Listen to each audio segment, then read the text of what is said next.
जालन्यात वाळू माफिया आणि अट्टल गुन्हेगारांच्या विरोधात प्रशासन ॲक्शन मोडवर आलं असून वाळू प्रकरणासह इतर गुन्ह्यातील 9 आरोपींना जालन्यासह बीड, परभणी आणि छत्रपती संभाजीनगर या जिल्ह्यातून तडीपार करण्यात आलंय।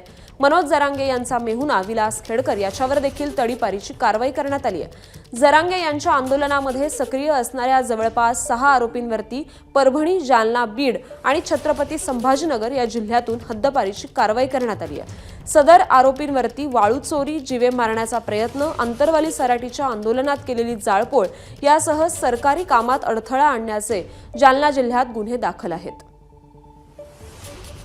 या संदर्भात अधिकचे अपडेट्स देत आहेत आपले प्रतिनिधी रवी मुंडे। रवी, नेमकं प्रशासनाकडून आता काय कारवाई करण्यात आली आहे? श्रुती, गेल्या काही दिवसापासून वाळू चोरीच्या किंवा वाळूच्या संदर्भातल्या आपण बातम्या ऐकत आहोत।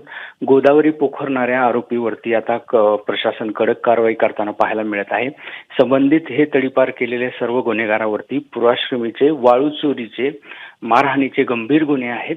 त्याचबरोबर अंतर्वाली सलाटीनंतर म्हणजे जिथे लाठीचार्ज किंवा दगडफेक झाली त्यानंतर ज्या उद्भवलेल्या परिस्थितीत काही लोकांवरती बस जाळण्याचा देखील याच्यामध्ये आरोप आहे।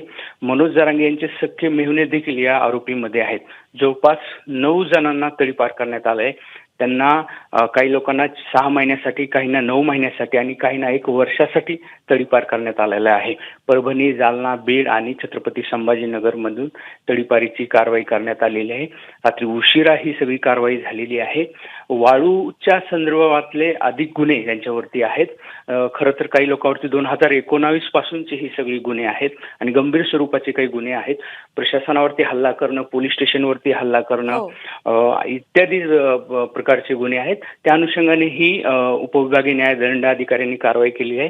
अजून देखील काही प्रस्ताव तडीपारीचे आहेत ज्यामध्ये गंभीर स्वरूपाचे गुन्हेगार असलेले वाळू माफिया असतील किंवा इतर गुन्ह्यातले असतील आणि या 9 पैकी 6 आंदोलक हे मनोज जरांगे यांच्या म्हणजे हे जे गुन्हेगार आहेत ते मनोज जरांगे यांच्या आंदोलनामध्ये सक्रिय आहेत आणि त्यामुळे कुठेतरी आता यावरती मनोज जरांगे नेमकं काय बोलतात हे पाहणं देखील महत्त्वाचं आहे। नक्कीच, धन्यवाद रवी आपण दिलेल्या या सविस्तर माहितीसाठी।